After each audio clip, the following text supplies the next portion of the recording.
जय हिंद साथियों, स्वागत है आपके अपने यूट्यूब चैनल स्कूल के आगे। साथियों, आज हम ट्रिग्नोमेट्री के उस सवाल के बारे में बात करेंगे, उस तरह के सवालों के बारे में बात करेंगे जो कॉन्सेप्ट बेस है। मतलब अगर आपको कॉन्सेप्ट क्लियर नहीं है तो आप उस सवाल को नहीं कर सकते। जैसे क्वेश्चन है, यदि कोण ए और कोण बी न्यून कोण हो तो जहां कास ए बराबर कास बी के, जहां कास ए बराबर कास बी हो तो दिखाइए कि ए बराबर क्या आप इसको कर सकते हैं? बहुत इजी क्वेश्चन है, देखिएगा बस। जैसे हम सबसे पहले एक समकोण त्रिभुज बनाते हैं, ऐसे बनता है, आपने पाइथागोरस पढ़ा ही है, ठीक। अब ये नाम दे देते हैं, इसने कहा कि ए और बी न्यून कोण है, इन तीनों में दो ऐसे कोण होंगे जो न्यून, मतलब ए या तो यहाँ आएगा यहाँ आएगा। हम मानते हैं कि भैया ए यहाँ आ जाएगा, ये बी यहाँ, 80 ये समकोण होगा। न्यून कोण का मतलब होता है 90 डिग्री से कम होना, तो सी पक्का है कि यही ही आएगा, ठीक। चलिए अब देखना, ये 90 डिग्री है तो इसके सामने वाला ये कर्ण होगा। क्या होगा? कर्ण होगा ना। बस अब ये लंब है कि ये लंब है, डिसाइड करते हैं क्वेश्चन के अकॉर्डिंग। इसने कहा कि कास ए बराबर कास बी। देखिए कैसे क्वेश्चन बनेगा। अगर मैं कहूं कास ए के हिसाब से तो इसका फार्मूला क्या बनता है? तो आपको याद है, लाल बटे कक्का, आधार बटे कर्ण, यही ना भैया। कास का तो यही होता है, पहला साइन दूसरा कास तिरस्ता tan। तो कास का होता आधार बटे कर्ण। क्या आधार ए के हिसाब से, ध्यान से देखना, कोण ए पे पूछा तो ए के सामने वाला जो भुजा होती है वो लंब होगी इस कोण के हिसाब से, ठीक। तो इसका आधार क्या आ जाएगा? तो आप कहेंगे AC का आ जाएगा, AC बटे कर्ण क्या है? AB है। कोई दिक्कत नहीं होनी चाहिए। कास ए के हिसाब से, यानी अगर कोण ये वाला ले, इसके सामने वाली भुजा ये, इसको क्या कहेंगे? लंब, इस कोण के हिसाब से। तो आधार पक्का है कि ये होगा, क्योंकि ये तो कर्ण हो चुका है, ठीक। अब दूसरा कास बी, अगर हम बी वाले पे लेते हैं इस कोण से, तो बी के सामने वाली जो भुजा होगी, इसको जरा मिटाते हैं, ये वाली भुजा अब ये लंब हो जाएगी किसके हिसाब से? बी के हिसाब से। कोण बी के हिसाब से जो AC है वो लंब होगी, ठीक। अगर ये लंब है तो आधार क्या होगा? तो आप कहेंगे BC, बटे में कर्ण क्या होगा? AB होगा। कोई दिक्कत, कोई परेशानी होनी तो नहीं चाहिए।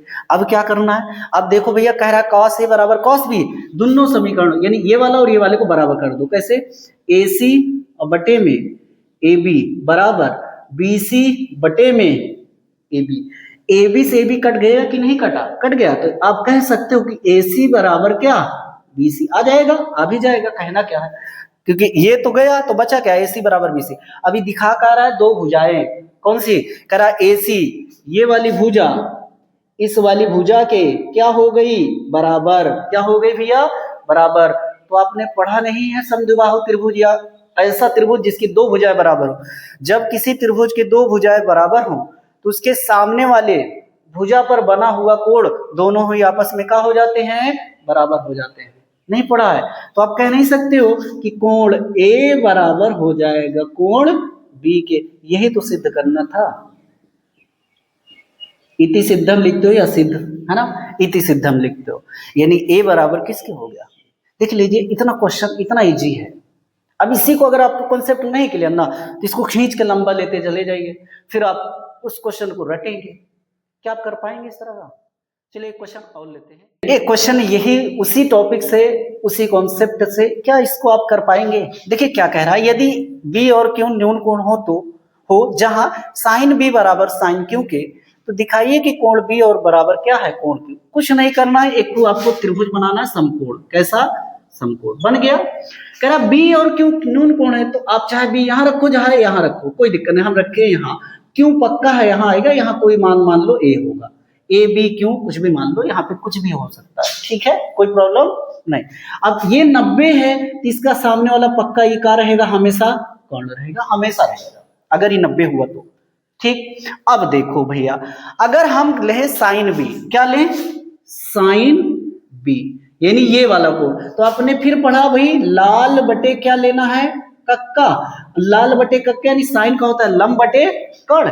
अब बताओ, अगर B को लिया तो B के सामने वाली भुजा हमेशा उसकी लंब होगी, इस कोण के सामने वाली भुजा ये लंब है, और इस कोण के सामने वाली भुजा ये वाली इसके हिसाब से लंब। तो बी के सामने कौन है, आप कहेंगे ए क्यू, ये लंब हुआ। अब कर्ण क्या हो जाएगा आपको पता है, तो आप लिख नहीं सकते हैं कि ए क्यू अब बटे में क्या हो जाएगा बी क्यू। कोई प्रॉब्लम है, बी के अकॉर्डिंग ये वाली भुजा इसकी लंब हो जाएगी। तो ये आधार हो गया, आधार से काम ही नहीं है हमको। ठीक, दूसरा चीज साइन क्यू, देखो इधर साइन क्यू, अब यहां पे क्यों है। ठीक, अब इस क्यू के हिसाब से ये वाली भुजा इस क्यू के अकॉर्डिंग ए बी लंब होगी। ठीक, तो साइन बी बराबर लंब बटे कर्ण, तो क्यों यहां पर है, इसके सामने वाली भुजा ये वाली लंब होगी, तो आप लिख सकते हैं ए बी बटे बी क्यू, लिख सकते हैं। अब ये देखो कह रहा है साइन बी बराबर साइन क्यू, यानी ये दोनों भुजा बराबर कर दो, तो ए क्यू बटे बी क्यू बराबर ए बी बटे बी क्यू। बी क्यू से बी क्यू कट गया, तो आप कह नहीं सकते हो कि ए बी बराबर का आ जाएगा ए क्यू बराबर ए बी, यानी ये वाली भुजा इस वाली भुजा की क्या होगी, बराबर होगी। ठीक, और दूसरा अगर दो भुजाएं बराबर होती हैं तो उसके सामने वाली जो भुजा होती है उस पे जो दोनों कोण बनते हैं, जो भी कोण बनता है वो आपस में क्या होते हैं, बराबर। तो आप कह नहीं सकते हो कि कोण बी बराबर हो जाएगा कोण, क्योंकि सिद्ध हो गया, इति सिद्धम, खत्म बात। इतना इजी क्वेश्चन, क्या आपने इस तरह का क्वेश्चन इतना इजीली से किया?